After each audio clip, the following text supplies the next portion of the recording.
જય શ્રી કૃષ્ણ વિદ્યાર્થી મિત્રો, કેમ છો? મજામાં? આજે આપણે નવા લેક્ચરની શરૂઆત આપણે કરીએ. ત્યારથી આપણે નવા લેક્ચર જોશું. નવા લેક્ચરમાં બધા જ લેક્ચર હવેથી વિડીયો લેક્ચર હશે, કારણ કે હવે ઇકોલોજી હતું. ઇકોલોજી તમને જે લાસ્ટ લેક્ચર આપણે લેતા સ્ક્રીન રેકોર્ડિંગથી લેતા એ ચાલતું, પરંતુ હવે જે નવા આપણા લેક્ચર્સ છે એ બધા લેક્ચર્સ આપણે વિડીયો લેક્ચર ગોઠવશું. તો આપણે ચેપ્ટર નંબર 4 પ્રજનનિક સ્વાસ્થ્ય ચાલુ કર્યું છે. છેલ્લા લેક્ચરની અંદર પ્રજનનિક સ્વાસ્થ્યની અંદર આપણે પ્રસ્તાવના વિશે વાત કરી. હવે આજના આપણા નવા ટોપિકમાં આપણે જોવાનું છે, જેનું નામ છે વસ્તી વિસ્ફોટ અને જન્મદર નિયંત્રણ. એક શબ્દ શું છે? વસ્તી વિસ્ફોટ. કોને કહેવાય વસ્તી વિસ્ફોટ? એટલે શું? વિસ્ફોટ એટલે ધડાકો. વસ્તી વિસ્ફોટ મેળવીશું આપણે. ટૂંકા સમયગાળાની અંદર વસ્તીમાં થયેલો નોંધપાત્ર વધારો એને કહેવાય વસ્તી વિસ્ફોટ. વસ્તી વિસ્ફોટનો અર્થ શું? ટૂંકા સમયમાં વસ્તીમાં થયેલો નોંધપાત્ર વધારો એને વસ્તી વિસ્ફોટ કહીએ છીએ. આજે આપણે બધા વસ્તી વિસ્ફોટના સમયમાં જીવી રહ્યા છીએ. વસ્તી વિસ્ફોટ એટલે શું? તો કે સમયગાળો ઓછો છે પણ વસ્તીનો વધારો ડ્રાસ્ટિક, મતલબ કે નાટકીય ઢબે વસ્તી વધી જાય. જે આકારની વસ્તી હતું ને આપણે ભણ્યા હતા કે ભાઈ સમયગાળો છે ટોકો છે, પણ તેમ છતાં કેટલા બધા વસ્તીમાં વધારો થઈ જાય, તો એને આપણે વસ્તી વિસ્ફોટ તરીકે ઓળખીએ છીએ.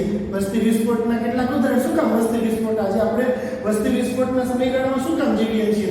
પહેલા હું તમને એક એક્ઝામ્પલ આપું કે ભાઈ ખરેખર વસ્તી વિસ્ફોટ કેવી રીતે થયો છે, આપણે કેવી રીતે સાબિત કરી શકીએ છીએ કે વસ્તી વિસ્ફોટ થયો છે. પહેલા વ્યાખ્યા સમજાવી દીધી, બરાબર? એક ટૂંકા સમયગાળામાં વસ્તીમાં થયેલો નોંધપાત્ર વધારો એને વસ્તી વિસ્ફોટ તરીકે ઓળખવામાં આવે છે. જેમ કે જ્યારે આપણે 1900ની સાલમાં, આંકડા બહુ પૂછાય છે, 1900ની સાલમાં વિશ્વની વસ્તી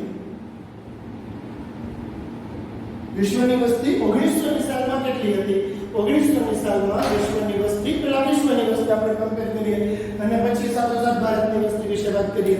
તો 1900ની સાલમાં વિશ્વની વસ્તી હતી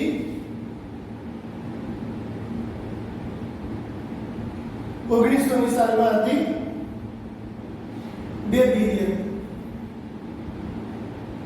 આ જ વસ્તી 2000ની સાલમાં થઈ ગઈ 6 બિલિયન અને આ જ વસ્તી 2011ની સાલમાં થઈ ગઈ 7.2 બિલિયન. જો તમે ઈસવીસન પૂર્વે 5000 વર્ષ, એના પછીના 2000 વર્ષ, એટલે કે 7000 વર્ષની વસ્તી કેટલી? તો કે માત્ર 2 બિલિયન. આખી દુનિયાની માનવ વસ્તી 2 બિલિયન અને છેલ્લા 100 વર્ષ 111 વર્ષમાં આ વસ્તીમાં 5.2 બિલિયન એટલે 502 કરોડ નવા લોકો અસ્તિત્વમાં આવ્યા. આ સમજાય છે ને? સમયગાળો ટૂંકો પણ વસ્તીમાં થયેલો નોંધપાત્ર વધારો એને આપણે વસ્તી વિસ્ફોટ કહીએ છીએ. આજે આપણે બધા વસ્તી વિસ્ફોટના સમયમાં જીવી રહ્યા છે. આ પ્રકારે ભારતની વસ્તીમાં પણ એટલો જ વધારો થયો છે. આઝાદી સમયે એટલે કે 1947માં ભારતની વસ્તી હતી 340 મિલિયન. જોજો, આ બિલિયન નથી, ઓલું બિલિયન છે અને આ મિલિયન છે. ભારતની વસ્તી જ્યારે ભારત દેશની આઝાદી મળી હતી ત્યારે કેટલી હતી? આ વસ્તી માત્ર 340 મિલિયન જેટલી હતી. પરંતુ 2000ની સાલમાં જ્યારે વસ્તી ગણતરી થઈ ને ત્યારે આ વસ્તી પહોંચી ગઈ હતી 1 બિલિયન એટલે કે 100 કરોડ, બરાબર? અને 2011ની સાલમાં આ વસ્તી હતી 1.2 બિલિયન. હવે આપણે વ્યાખ્યા સમજાય કે સમયગાળો ટૂંકો છે પણ વસ્તીમાં નોંધપાત્ર વધારો થઈ ગયો. આ બાબતને વસ્તી વિસ્ફોટ તરીકે ઓળખવામાં આવે છે. વસ્તી વિસ્ફોટ એટલે શું? ટૂંકા સમયગાળા દરમિયાન વસ્તીમાં થયેલો નોંધપાત્ર વધારો. આ મોસ્ટ આઈએમપી બધા એમસીક્યુઝ માટે કે ભાઈ 1900ની સાલમાં વસ્તી 2 બિલિયન હતી, 2000ની સાલમાં વસ્તી 6 બિલિયન, 2011ની સાલમાં આ વસ્તી 7.2 બિલિયન હતી, બરાબર? 1947માં 340 મિલિયન, 2001ની અંદર 1 બિલિયન કરતા સહેજ ઓછી અને 2011માં આ વસ્તી 1.2 બિલિયન જેટલી થઈ ગઈ. તો આમ ટૂંકા સમયગાળામાં વસ્તીમાં નોંધપાત્ર વધારાને વસ્તી વિસ્ફોટ તરીકે ઓળખવામાં આવે છે. શું કામ વસ્તી વિસ્ફોટ થઈ હોય છે? વસ્તી વિસ્ફોટના કારણો ક્યાં ક્યાં હોઈ શકે છે? વસ્તી વિસ્ફોટના કારણો પહેલું કે આજે સુધારેલી સફાઈ વ્યવસ્થા છે. આજે ટેકનોલોજી ઘણી સારી એવી ડેવલપ થઈ ગઈ છે એના લીધે આપણી પાસે સારો ખોરાક ખાવા માટે છે, આપણી પાસે સારા છે. પેલા સમયની વાત કરો તમે તો ડાયાબિટીસને રાજરોગ કહેવામાં આવતો હતો કે ભાઈ ડાયાબિટીસ થાય એટલે માણસનું મૃત્યુ પાકું છે. તો પણ આજે બાયોટેકનોલોજીના લીધે આપણે ડાયાબિટીસની સારવાર કરી શકીએ છીએ. એના માટે જે ઇન્સ્યુલિનની ગોળીઓ હોય, ઇન્સ્યુલિનની ગોળીઓ બનાવી અને આપણે પેશન્ટને આપીએ છીએ. તો આવા પેશન્ટ આજે 20-20, 25-25, 30-30 વર્ષ સુધી ડાયાબિટીસની સાથે જીવી શકે છે. તો આજે સુધારેલી સફાઈ વ્યવસ્થા છે, આજે ટેકનોલોજી બહુ સારી એવી ડેવલપ થઈ ગઈ છે. આપણી પાસે સારો ખોરાક છે, આપણી પાસે મેડિસિન્સ છે. મેઇન તો વસ્તુ એ જ છે કે મેડિસિન આપણી પાસે સારામાં સારી આજે છે. લગભગ બધી દવાઓની સારવાર કરી શકીએ એવી મેડિસિન આજે આપણી પાસે છે. બરાબર. તો સુધારેલી સફાઈ વ્યવસ્થા છે આપણી પાસે, આપણી જીવનની, આપણી લાઈફની ક્વોલિટી બહુ સારી થઈ ગઈ છે. બરાબર. સ્વાસ્થ્ય સગવડતા છે આપણી પાસે સારી છે. ચોખ્ખો ખોરાક છે, સારું એવું મેડિકેશન છે, બધી સારવાર બધું આપણી પાસે અવેલેબલ છે. એટલા માટે આજે આપણી વસ્તીમાં બહુ ડ્રાસ્ટિક વધારો થઈ ગયો છે. બરાબર. કેના કે આજે સાર્વત્રિક વિકાસ છે,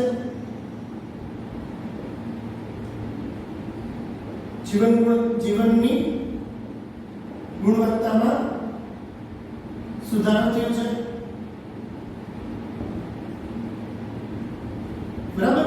અને સાથોસાથ સુધારેલી સ્વાસ્થ્ય સગવડો, આ બધાના લીધે આજે વસ્તી વધી ગઈ છે. ખાલી આ જ વસ્તુ નથી, સાથે સાથે બીજા કેટલીક વસ્તુ થઈ છે, જેમ કે MNC માં ઘટાડો, માતૃત્વ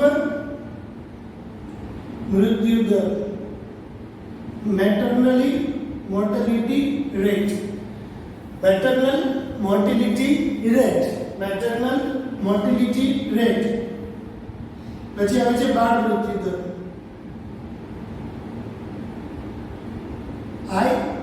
IMR, ઇન્ફન્ટ મોર્ટેલિટી રેટ. પહેલાના સમયગાળામાં તમે જોશો ને તો ઘણી બધી છોકરીઓ ડિલિવરી દરમિયાન એમની મૃત્યુ થઈ જતી હશે. આપણા દાદીને પૂછીએ તો એમના આપણા ફેમિલીમાં ઘણા બધા આપણા જે વડીલો હોય એમાંથી ઘણા બધા પ્રેગ્નન્સી દરમિયાન એમના મૃત્યુ થઈ હોઈ શકે છે. પછી આપણી મમ્મીને પૂછીએ કે પછી આપણા પપ્પાને પૂછીએ, એમના નાની એકાદ ભાઈ બહેન તો નાનપણમાં ગુજરી જ ગયા હોય બને જેવું. તો બાળ મૃત્યુનો દર એટલું બધું વધારે ઘટી ગયો છે. મેટર્નલ મોર્ટિલિટી રેટ આપણે RCH ની અંદર જોયું કે ભાઈ સરકાર દ્વારા બધી સારી એવી સગવડ કરી આપવામાં આવે છે, જેથી કરીને ગર્ભસ્થ માતાને કોઈ પણ પ્રકારનું નુકસાન ના થાય એવી સગવડો ગર્ભસ્થ માતા માટે કરવામાં આવે છે.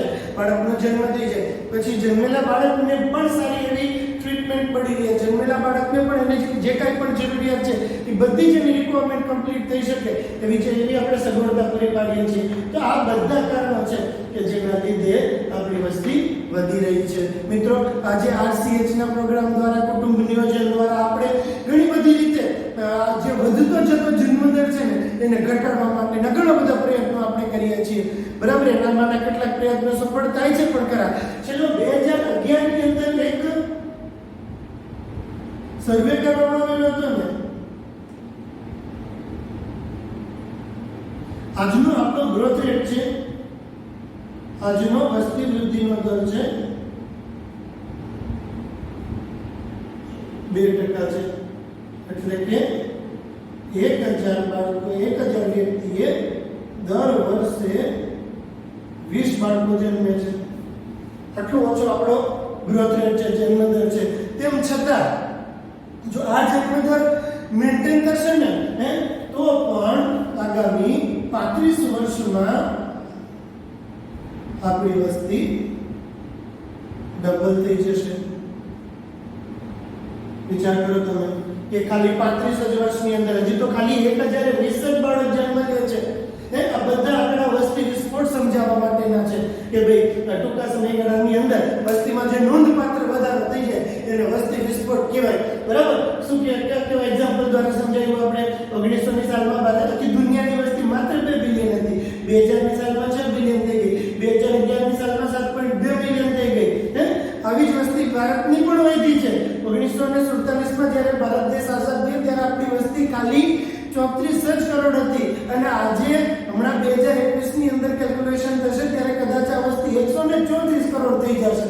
કારણ કે મનુષ્યનું વસ્તી ગણતરી દર 10 વર્ષે કરવામાં આવે. એટલે લાસ્ટ જે 2011 નો આપણો ડેટા છે 1.2 બિલિયન નો, બરાબર. હવે પછીનો ડેટા 2021 ની અંદર આવશે, 2021 ની અંદર આવશે.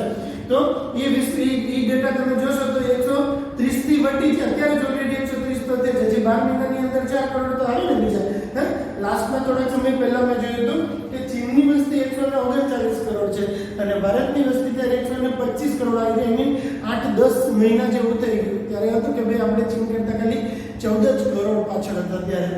ઓકે, તો આ બધી વસ્તુ દર્શાવે છે કે વસ્તી વિસ્ફોટ થયો. પછી વસ્તી વિસ્ફોટના કારણો તો કે સાર્વત્રિક વિકાસ થયો, એના લીધે જીવનની ગુણવત્તામાં વધારો થઈ ગયો. આપણી પાસે સુધારેલી સ્વાસ્થ્ય સગવડો છે, બાળ મૃત્યુનો દર ઘટી ગયો છે, જ્યારે માતૃત્વ મૃત્યુનો દર ઘટી ગયો છે. આ બધા કારણો છે વસ્તી વિસ્ફોટ થવા પાછળ જવાબદાર.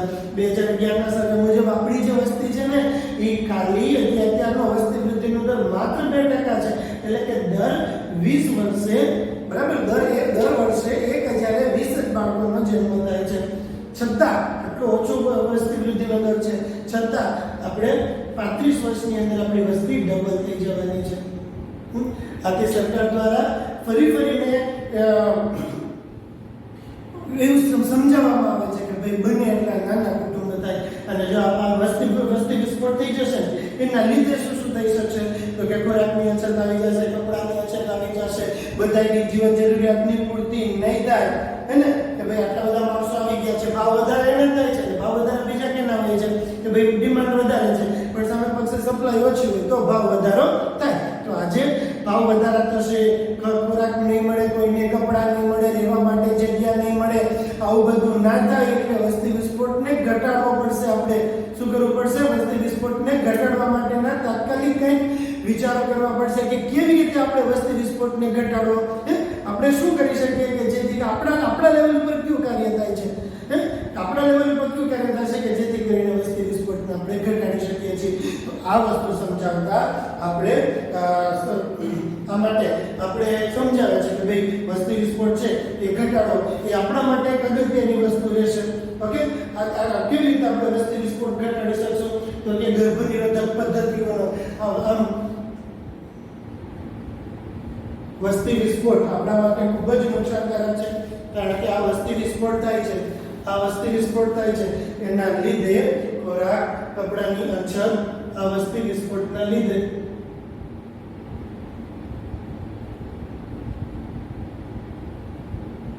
ખોરાક, કપડાની અછત, રહેઠાણ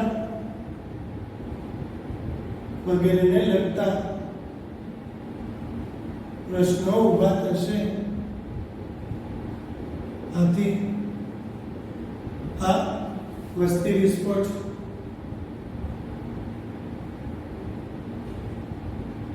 ઘટાડવો જરૂરી બને છે. વસ્તી વિસ્ફોટને કેવી રીતે ઘટાડી શકશો તમે? કેવી રીતે આપણે વસ્તી વિસ્ફોટ ઘટાડશો? તો કે વસ્તી વિસ્ફોટને ઘટાડવા માટે ગર્ભવર્ધક પદ્ધતિઓનો ઉપયોગ કરશું. વસ્તી વિસ્ફોટ કેના દ્વારા ઘટાડી શકાય છે? વસ્તી વિસ્ફોટને ઘટાડવા માટે ગર્ભવર્ધક પદ્ધતિઓનો ઉપયોગ કરવો પડે છે. બરાબર, ગર્ભવર્ધક પદ્ધતિઓનો ઉપયોગ થાય એના લીધે વસ્તી વિસ્ફોટમાં ઘટાડો થઈ શકે છે. એના માટે ગર્ભવર્ધક પદ્ધતિઓનો ઉપયોગ કરવો. જેથી ઘણી વખત શું થાય ખબર કે ભાઈ દંપતી હોય, બરાબર, એમને પ્રેગ્નન્સી રહી જાય, અસુરક્ષિત સમાગમ થાય અને પ્રેગ્નન્સી રહી જાય. ઘણી વખત એવું બને કે એ લોકોને બાળક જોઈતું નથી હોતું પરંતુ તેમ છતાં એમ થાય કે એક મા બાપ તરીકે પેટમાં જીવ ભરે કે ભાઈ આપણે હાથે ઉઠીને આપણા બાળકને આપણે કેમ મારી નાખીએ. તો આ કારણસર ઘણી વખત ના જોઈતું હોય છતાંય ઘણા બાળકોના જન્મ થઈ જતા હોય છે. તો આવું ના થાય, અનવોન્ટેડ પ્રેગ્નન્સીસને અટકાવી શકાય એના માટે ગર્ભવર્ધક પદ્ધતિનો ઉપયોગ કરવો જોઈએ. બરાબર, નાના કુટુંબને પ્રોત્સાહન આપવું જોઈએ.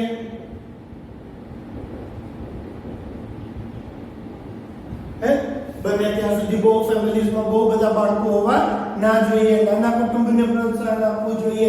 અગાઉનું સૂત્ર કયું હતું? હમ દો અમારે દો. આ એક અગાઉનું સૂત્ર હતું. આથી 10-15 વર્ષ પહેલાની વાત કરીએ ને તો અગાઉનું સૂત્ર હતું કે ભાઈ હમ દો અમારા દો, એટલે કે હસબન્ડ વાઈફ પોતે એના મેક્સિમમ 2 બાળક હોય ને ત્યાં સુધી વધારે સારું. પછી બાળકોની સંખ્યા વધતી જાય. તો આજે તો કોઈ એફોર્ડ પણ નથી કરી શકતા. આપણે ખબર છે કે ખર્ચો આટલો બધો થઈ જતો હોય તો જાજા બાળકો હોય તો જાજા બાળકોને આપણે મેન્ટેન કરી શકીએ નહીં. એવી પોસિબિલિટી જ નથી આજના સમયગાળા દરમિયાન. એટલે હમ તો અમારા દો એવું એક સૂત્ર આવેલું હતું. બરાબર. આજનું જે નવું સૂત્ર છે ને એ થશે બાળક એક વૃક્ષ અને આ બધા સ્લોગન્સ છે. સિંગલ ચાઇલ્ડ નો કે ભાઈ એક જ બાળક હોવું જોઈએ, 2 બાળક પણ હવે હોવા જોઈએ નહીં. હમણાં થોડા દિવસ પહેલા છાપામાં વાંચ્યું કે જો કોઈ પણ દંપતીને ત્રીજું બાળક આવશે તો એને 3000 રૂપિયા દંડ ભરવાનો. ભારતની અંદર કોઈ દંપતીને ત્રીજું બાળક આવે તો એને 3000 રૂપિયા દંડ ભરવાનો. પ્લસમાં જો ત્રીજું બાળક હશે ને તો એને સરકારમાંથી જે કાંઈ પણ લાભ મળતા હોય ને એ એકેય લાભ હવે પછી જન્મેલા ત્રીજા બાળકને નહીં મળે. બરાબર. ઘણી બધી શિષ્યવૃત્તિ મળતી હોય છે ને કન્યા કેળવણીના પૈસા મળતા હોય ને એવું કાંઈ જો ત્રીજું સંતાન હશે, જે દંપતીના ત્રીજું સંતાન આવું હશે ને એને એક પણ પ્રકારના લાભો મળશે નહીં, જેથી કરીને બાળકોની સંખ્યા ઘટી શકે. બાળકોની સંખ્યા જો ઘટશે ને તો જ આપણી વસ્તી વૃદ્ધિ છે એને આપણે એક લેવલ સુધી કંટ્રોલમાં લઈ આવી શકશું. બરાબર.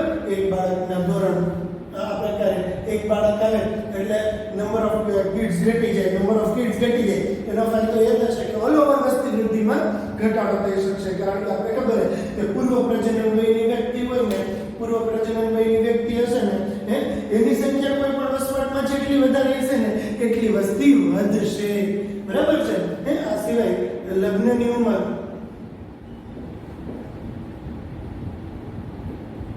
મેલ માટે 21 અને ફિમેલ માટે 18 નિર્ધારિત કરવામાં આવી કે આટલા સમય પહેલા લગ્ન કરવા ના જોઈએ. કોઈ પણ સંજોગોમાં અંતે પહેલા લગ્ન કરીએ તો સરકાર દ્વારા સજા કરવામાં આવે છે. જેટલા એના મા બાપને જેલ થાય છે, જે વ્યક્તિ હોય એને જેલ થાય છે, ચાલીયા હોય ને જેટલા વ્યક્તિઓ દાખલ થઈ ગયા હોય ને એ બધાને પણ જેલ થઈ શકે છે. તો આ પ્રકારે આપણે જે વધતો જતો વસ્તી વધારો છે એને કંટ્રોલ કરવા માટેનો કંઈક વિચાર કરી શકીએ છીએ. રાઈટ. હવે આદર્શ ગર્ભ અવરોધક આપણે આ ચેપ્ટરની અંદર આપણે મેઇનલી કેની વાત કરવાની છે? ગર્ભ અવરોધક વિશે વાત કરવાની છે. કેની વાત કરવાની છે? ગર્ભ અવરોધક વિશેની વાત કરવાની છે. તો ગુજરાત બોર્ડનો એક પ્રશ્ન બને કે આદર્શ ગર્ભ અવરોધક કોને કહે છે? આદર્શ ગર્ભ અવરોધક કોને કહેવાય?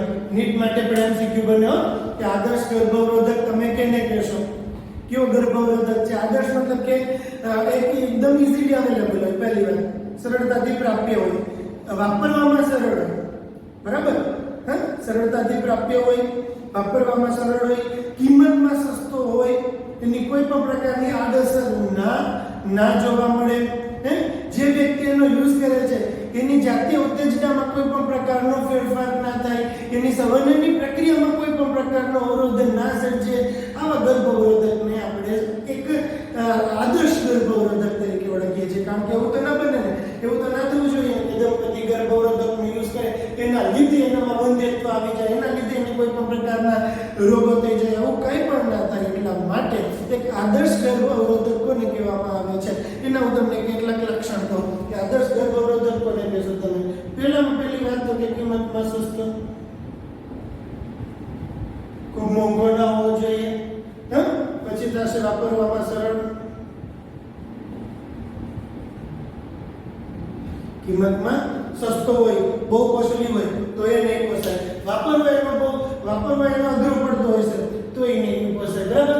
પછી આ આડઅસર ખૂબ જ ઓછી કે ન જોઈએ.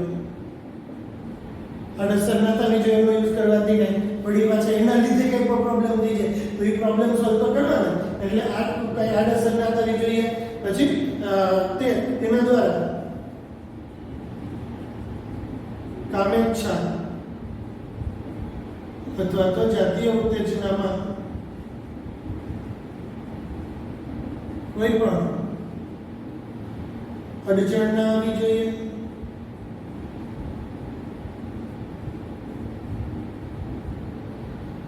બરાબર. જાતે ઉત્તેજનામાં કોઈ પણ પ્રકારનો પ્રોબ્લેમ ના થાય. આ બધા એના લક્ષણ કીધા. પહેલું, કિંમતમાં બે સસ્તો હોવો જોઈએ, વાપરવામાં સરળ હોવો જોઈએ, આડઅસર ખૂબ જ ઓછી થવી જોઈએ કે પછી આવું ના જ થાય ને એવું હોવું જોઈએ. બરાબર. એની અંદરના લીધે એનો ઉપયોગ કરવાનો વ્યક્તિ છે એને કામે છે અને તેની જાતે ઉત્તેજનામાં કોઈ પણ પ્રકારની અડચણ ના આવવી જોઈએ અને સમાગમમાં અવરોધ ના ઊભો કરવો જોઈએ.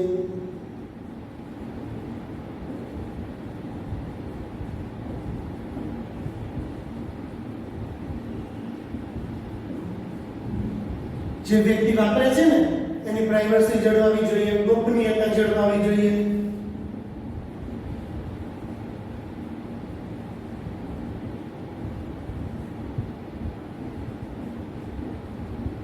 તો આ બધા કેરેક્ટર્સ જેની અંદર જોવા મળે ને એને આપણે આદર્શ ગર્ભવર્ધક કહીએ છીએ. આવો જે બધા લક્ષણ દર્શાવતું કોઈ પણ ગર્ભવર્ધક હોય એ આદર્શ ગર્ભવર્ધક કહેવામાં આવે છે. ઓકે. એક વખત વાંધી અહીં સુધી આપણે આવીએ પછી આદર્શ પછી ગર્ભવર્ધક ક્યાં ક્યાં હોઈ શકે છે એના વિશે વાત કરીએ. અને એના પછી એક પ્રશ્ન જોવાનું છે કે ગર્ભવર્ધન માટે કેવી કેવી પદ્ધતિ આપણે યુઝમાં લઈ શકીએ. પહેલા આપણે વસ્તી વિસ્ફોટની વાત કરીએ કે ભાઈ વસ્તી વિસ્ફોટ એટલે શુક્રવાસનીમાં વસ્તીમાં નોંધપાત્ર વધારો થઈ. આપણે સાબિત કર્યું કે જો દુનિયાની વસ્તી 1900ની સાલમાં 2 બિલિયન હતી, 2011ની સાલમાં 7.2 બિલિયન થઈ ગઈ. એ જ પ્રકારે ભારતની વસ્તી કે જો 1947માં 340 મિલિયન હતી, 2011માં 1.2 મિલિયન થઈ ગઈ. વસ્તી વિસ્ફોટ માટે જવાબદાર કારણો ક્યાં ક્યાં? સાર્વત્રિક વિકાસ, ગુણવત્તામાં સુધારો, સુધારેલી સફાઈ વ્યવસ્થા, બાળ મૃત્યુના દરમાં ઘટાડો, બરાબર, માતૃત્વ મૃત્યુ દર આ બંનેના દરમાં ઘટાડો થઈ ગયો છે. રાઈટ. એના લીધે આજે વસ્તી વિસ્ફોટ થઈ ગયો. અને જો કે 2011 નો સર્વે જે હતો એને એકોર્ડિંગ ટુ આજનો વસ્તી વૃદ્ધિનો દર માત્ર 2% છે. એટલે કે દર 1000 વ્યક્તિએ નવા જન્મ લેતા બાળકોની સંખ્યા 20 છે પ્રતિ વર્ષ. છતાં 35 વર્ષમાં વસ્તી ડબલ થઈ જશે. વસ્તી ડબલ થાય તો શું થાય? વસ્તી ડબલ થાય તો ખોરાકની અછત થાય, કપડાની અછત થાય, રહેઠાણને લગતા પ્રશ્નો ઉદ્ભવે. આ બધા પ્રશ્નો ના ઉદ્ભવે એટલા માટે ગર્ભવર્ધક પદ્ધતિઓનો ઉપયોગ કરવો જોઈએ. સાથે સાથે નાના કુટુંબને પ્રોત્સાહન આપવું જોઈએ. બરાબર. તો અમારે જો બાળક એક વૃક્ષ અને લગ્નની ઉંમરની પુરુષ માટે 21 અને સ્ત્રી માટે 18 નિર્ધારિત કરેલી છે. ઓકે. વળી આ સિવાય આદર્શ ગર્ભવર્ધકોનો યુઝ કરવો જોઈએ. આદર્શ ગર્ભવર્ધક પણ હોય કિંમતમાં સસ્તો, વાપરવામાં સરળ, આડઅસર ખૂબ જ ઓછી કે તો ના જ થાય, કામેચ્છા અથવા તો જાતીય ઉત્તેજનામાં કોઈ પણ પ્રકારની અડચણ ના આવે, સમાગમમાં વૃદ્ધ ન ઉભો કરે અને ગોપનીયતા જળવાય. આ બધા લક્ષણ જેની અંદર જોવા મળે ને એવા ગર્ભવર્ધકને આપણે શું કહીએ છીએ? એક આદર્શ ગર્ભવર્ધક કહીએ છીએ. તો જેને ઉપયોગમાં લઈ શકાય. આજે આપણે ગર્ભવર્ધક માટે કેમ આપણે ઉપયોગ કરીએ છીએ? તો કે આજે ગર્ભવર્ધક માટે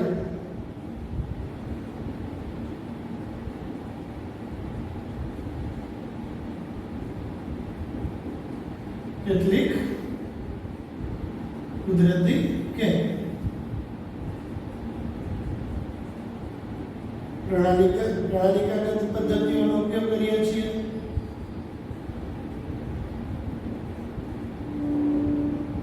કેટલીક કુદરતી અથવા તો પ્રણાલીગત પદ્ધતિઓનો ઉપયોગ કરીએ છીએ.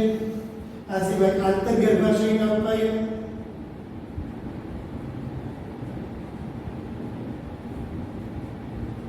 એટલે કે IUDs, ઇન્ટ્રા યુટેરાઇન ડિવાઇસીસ, IUDs નો ઉપયોગ કરીએ છીએ.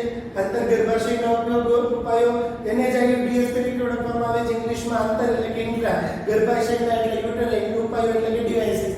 ઇન્ટ્રા યુટેરાઇન ડિવાઇસીસ આંતરગર્ભાશયના ઉપાયોનો ઉપયોગ કરીએ છીએ. મોંમાં લેવાતી ગોળીઓ,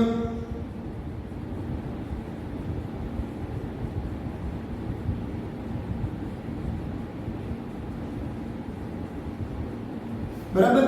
આ સિવાય ઇન્જેક્ટેબલ્સ અથવા આરોપણ,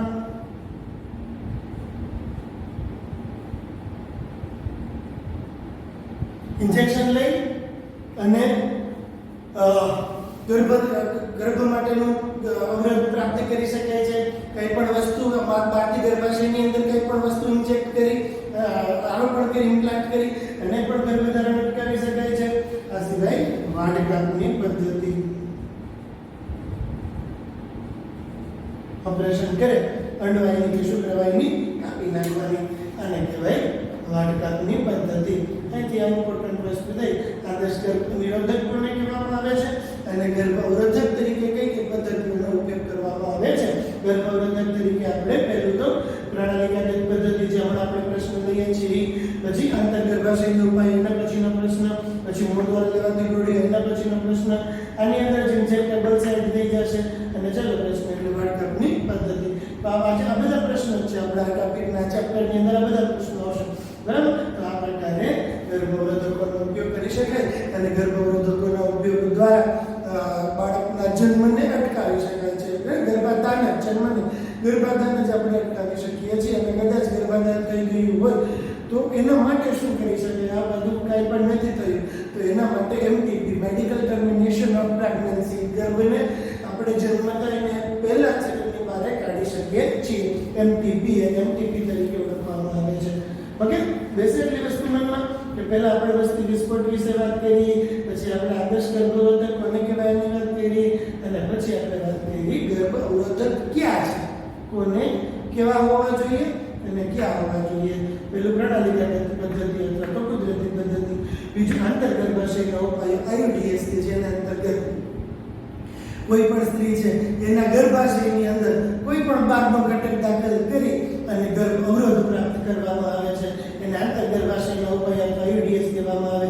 મોં દ્વારા લેવામાં આવતી ગર્ભ નિરોધક ગોળીઓ, સહ્યાદ્રી પિલ્સ, તમે નામ સાંભળ્યું હશે કદાચ, આગળ આવ્યું ને આપણે કેન્દ્રીય ઔષધ સંશોધન સંસ્થા CTRI central drug research institute દ્વારા વિકસાવવામાં આવેલી એક બિન સ્ટેરોઇડલ બનાવટ સહ્યાદ્રી, તો એને મોં દ્વારા લેવામાં આવતી ગોળીઓ, પછી ઇન્જેક્ટેબલ્સ અથવા તો ઇમ્પ્લાન્ટ્સ ઇન્જેક્શન દ્વારા જે આ ગર્ભઅવરોધક ગોળીઓ જે મુખ દ્વારા લેવામાં આવે ને એ જ કન્ટેન્ટ ઇન્જેક્શન સ્વરૂપે ફિમેલ બોડીની અંદર જો દાખલ કરી દેવામાં આવશે ને તો એના લીધે લાંબા સમય સુધીનો પ્રતિચાલક કોઈ પણ દંપતી છે એવું એ છે કે ભાઈ 1 વર્ષ સુધી બાળક નથી જતું તો ઇન્જેક્શન એક આપી દે તો 1 વર્ષ સુધી બાળક ના આવે બરાબર. આનો પણ એટલે કે જો કોઈ પણ અનિચ્છિત સમાગમ થયું છે લાઈક જોશું હમણાં આપણે કે ભાઈ ગર્ભ છે ને એ ક્યારે આવવાના, ગર્ભાવસ્થા થવાના ચાન્સીસ ક્યારે રહે તો કે જો ઋતુચક્રના 11 થી 17 દિવસ દરમિયાન સમાગમ કરવામાં આવ્યું હશે ને તો ગર્ભાવસ્થા રહેવાના ચાન્સીસ મેક્સિમમ રહે છે.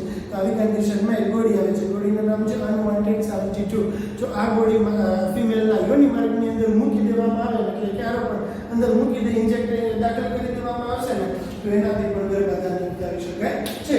તો આ પ્રકારે વાટકા પદ્ધતિ એટલે કે અંડવાહિની કાપી નાખે કે પછી શુક્રવાહિની કાપી નાખે, શુક્રવાહિની મેલની અંદર કાપવામાં આવે બરાબર, એને વેસોક્ટોમી કહેવાય, અંડવાહિની ફિમેલની અંદર કાપી નાખવામાં આવે એને ટ્યુબોક્ટોમી કહેવાય. આ છેલ્લી પદ્ધતિ છે. આ પદ્ધતિનો ઉપયોગ કરવો એ બહુ હિતાવહ નથી કારણ કે એનો રીયુઝ પોસિબલ નથી. પછી એક વખત અંડવાહિની કાપી નાખી પછી આપણે ડૉક્ટર ભાઈ દે અને કહીએ કે ભાઈ હાલો અંડવાહિની પાછી ચોંટાડતી તો એ અંડવાહિની પાછી ચોંટે નહીં. ઓકે, તો આ વસ્તુ આપણે જોઈ. હવે આમાંથી આપણે પહેલી વસ્તુ ચાલુ કરવાની છે ગર્ભાધાન અટકાવવા માટેની કુદરતી પદ્ધતિ.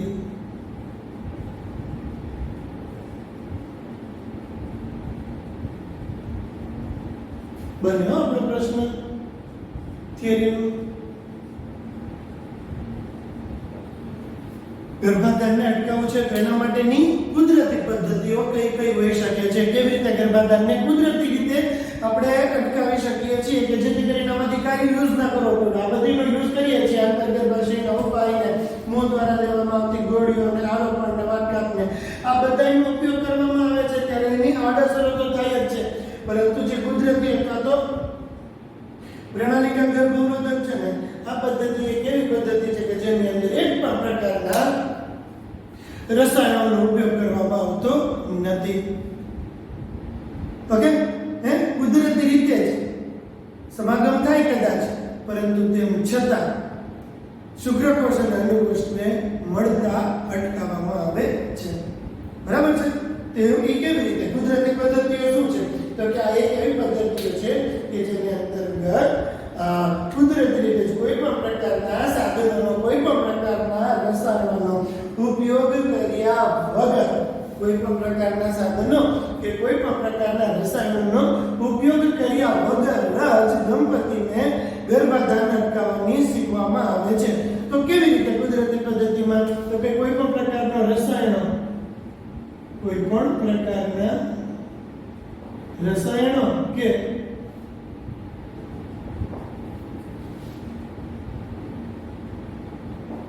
કે સાધનોનો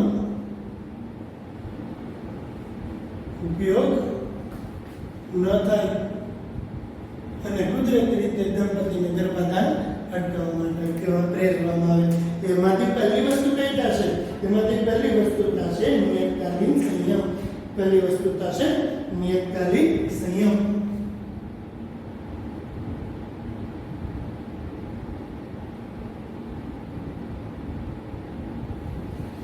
નિયતકાલીન સંયમ એટલે શું? એમાં શું કરવામાં આવે?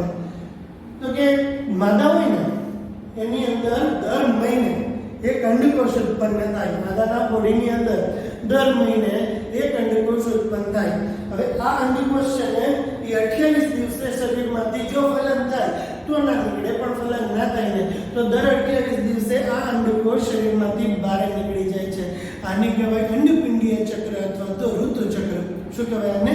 ઋતુચક્ર. જો 28 દિવસે ફિમેલ બોડીની અંદર દર 28 દિવસે એક અંડકોષ બને, રાઈટ? જો ફલન થાય તો ફલિતાંડ ગર્ભાશયમાં સ્થાપિત થઈ જાય અને ગર્ભાવધિ કાળ આગળ વધી જાય. પરંતુ જો ફલન ના થાય ને તો દર 28 દિવસે આ અંડકોષો ને એ બોડીમાંથી બહાર નીકળી જાય. આ દરમિયાન કેટલું બ્લીડિંગ રુધિરનો સ્ત્રાવ થતો હોય છે, એને ઋતુસ્ત્રાવ કહેવામાં આવે. તો આ ઋતુસ્ત્રાવમાં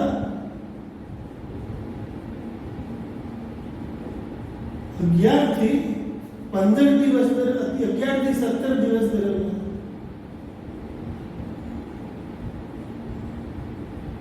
ફલન મહત્તમ થાય. ફલન થવાના મેક્સિમમ ચાન્સીસ ક્યાં? તો કે 11 થી 17 દિવસ સુધીમાં ફલન થવાના ચાન્સીસ મેક્સિમમ રહે. જો દંપતી આ સમયગાળા દરમિયાન સમાગમથી દૂર રહે તો એક પણ પ્રકારના રસાયણોનો યુઝ ના કરવો પડ્યો, એક પણ પ્રકારના સાધનોનો યુઝ ના કરવો પડ્યો, છતાં ગર્ભાધાન અટકાવી શકાય છે. એટલા માટે આપણે કીધું નિયતકાલીન મતલબ જ્યારે જરૂર છે ત્યારે સંયમ. બરાબર? મહત્તમ થાય જો આ સમયગાળા દરમિયાન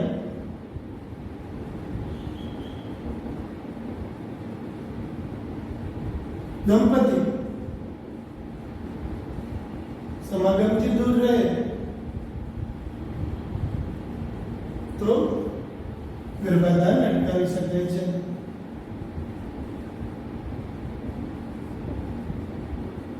તો થઈ ગયું નિયતકાલીન સંયમ પહેલી પદ્ધતિ. કોઈ પણ પ્રકારના રસાયણોનો ઉપયોગ ના કર્યો છતાં ગર્ભાધાન અટકાવી શક્યા. બીજી કઈ વસ્તુ છે? બીજું છે બાહ્ય સ્ખલન અથવા અઠાવી લેવું અથવા સમાન અંતરાલ. આની અંદર શું કરવામાં આવે છે? તો કે જ્યારે સમાગમની ક્રિયા દરમિયાન જ્યારે નરના શરીરમાંથી વીર્ય એટલે કે શુક્રકોષોનો ત્યાગ થવાનો હોય ને ત્યારે નર પોતાના શિશુને માતાના યોનિમાર્ગમાંથી બહાર કાઢી લે, જેથી કરીને યોનિમાર્ગમાં વીર્યનો ત્યાગ નથી થતો. અને જો યોનિમાર્ગમાં વીર્યનો ત્યાગ નથી થતો તો ફલન થવાના ચાન્સીસ પણ નથી રહેતા. અને કહેવામાં આવે છે બાહ્ય સ્ખલન અથવા તો અટકાવી લેવું. બરાબર? સમાગમ દરમિયાન જ્યારે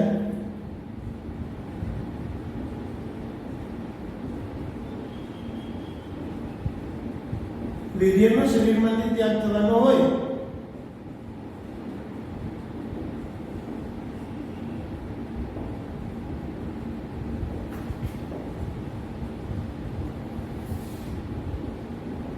ત્યારે નર પોતાના શિશુને યોનિમાર્ગમાંથી બહાર કાઢે છે. આને કહેવાય બાહ્ય સ્ખલન. સ્ખલનની પ્રક્રિયા યોનિમાર્ગમાં ના થાય.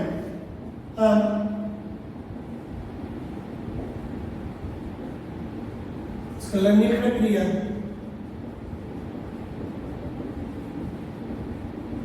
યોનિમાર્ગમાં ન થાય હાથી, શુક્રકોષ અને અંડકોષ ન મળે તેમજ ફલન ન થાય. આ પ્રકારે એક બીજી પદ્ધતિ છે કે જેના અંતર્ગત કોઈ પણ પ્રકારના રસાયણનો ઉપયોગ કર્યા સિવાય ગર્ભાધાનને અટકાવી શકાય છે. એના પછી છે દૂધ સ્ત્રાવણ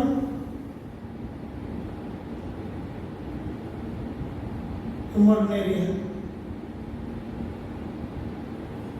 આનો શું અર્થ થશે? દૂધ સ્ત્રાવણ મોર્નેરિયા. આનો અર્થ શું થશે? આનો અર્થ થશે કે બાળકના જન્મ બાદ, જોજો, બાળકના જન્મ બાદ પ્રસૂતિ બાદ જો તીવ્ર દૂધ સ્ત્રાવ થાય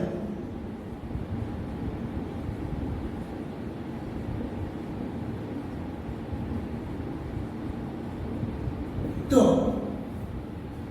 ફિમેલ બોડીની અંદર એક અંતઃસ્ત્રાવ આવે. અંતઃસ્ત્રાવનું નામ છે FSH અર્થાત ફોલિકલ સ્ટિમ્યુલેટિંગ હોર્મોન. આપણે આગળ આવી ગયું કે જ્યાં સુધી પ્રસૂતિ બાદ તીવ્ર દૂધ સ્ત્રાવ થાય, એટલે કે જો બાળક પ્રોપરલી પેટ ભરે, બાળકના જન્મ બાદ જો ફિમેલની અંદર પ્રોપર માત્રામાં દૂધનો સ્ત્રાવ થાય, બરાબર, બાળકના જન્મ બાદ જો ફિમેલ બોડીની અંદર પ્રોપર માત્રામાં દૂધનો સ્ત્રાવ થાય, બરાબર, અને બાળક ઈ પાછું દૂધ પીવે ખરા, ફીડિંગ પણ કરવામાં આવે, તો ઘણી વખત ઋતુચક્ર અનુપસ્થિત રહે છે. તો ઋતુચક્ર અનુપસ્થિત રહે છે.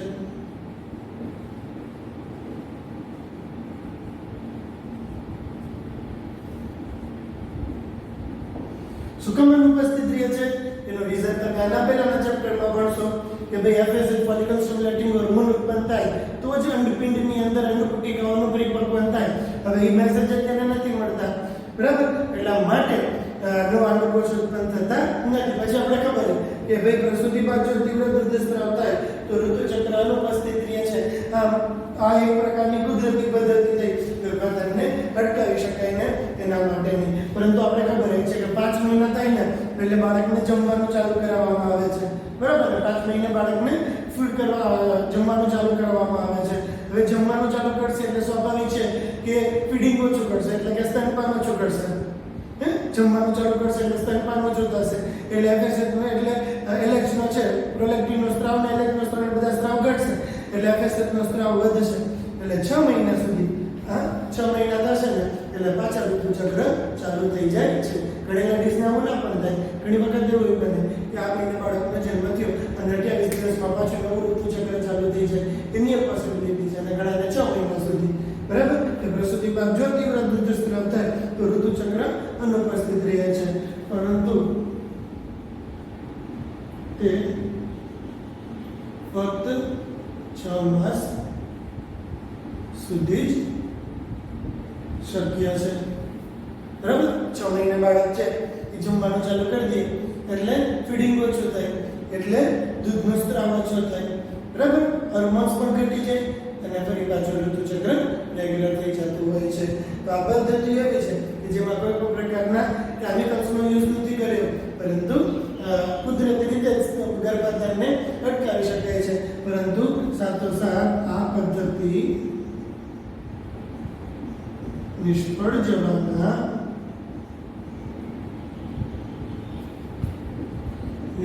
જવાની શક્યતા વધુ રહે છે. આ પદ્ધતિ નિષ્ફળ જવાના ચાન્સીસ મેક્સિમમ છે, બરાબર, એને કે ભાઈ આના ઉપર ખાલી બેસી ના રહેવાય. જે ઘણી વખત દંપતીઓ વિચારતા હોય કે ભાઈ આપણે કુદરતી રીતે જેવું કરવું છે કે જેથી કરીને બાળક ના આવે, પણ આવી જાય તો ઇટ્સ ઓકે એમ વિચારીને જો કુદરતી પદ્ધતિનો ઉપયોગ કરવો હોય તો જ કરાય. બાકી આ બધી કોઈ બીજી વસ્તુમાં જવું જોઈએ જેથી કરીને અનવોન્ટેડ આપણે એમપીપી મેડિકલ ટર્મિનેશન ઓફ પ્રેગ્નન્સી ના કરાવવું પડે.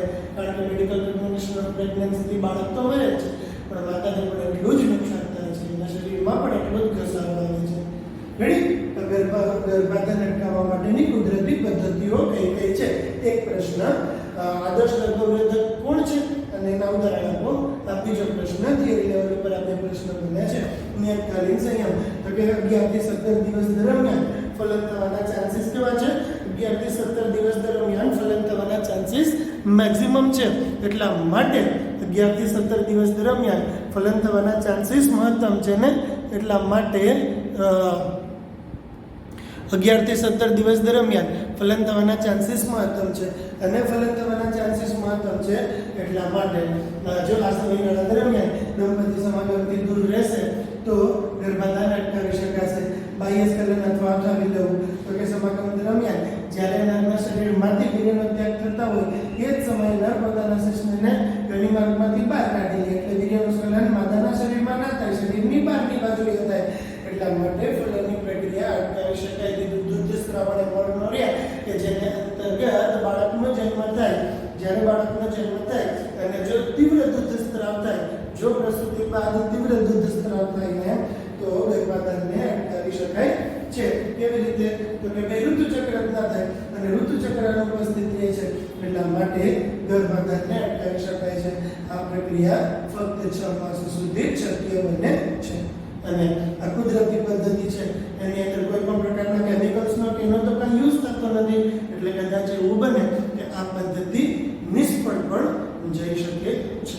ઓકે, તો આટલી વસ્તુ આજે આપણે જોઈ હે ને. હવે દેખાય છે બધાને ગર્ભાધાન અટકાવવા માટેની કુદરતી પદ્ધતિઓ. ત્યારે નહોતું દેખાતું થોડી વાર પહેલા, બટ હવે એ વિઝિબલ છે, રાઈટ?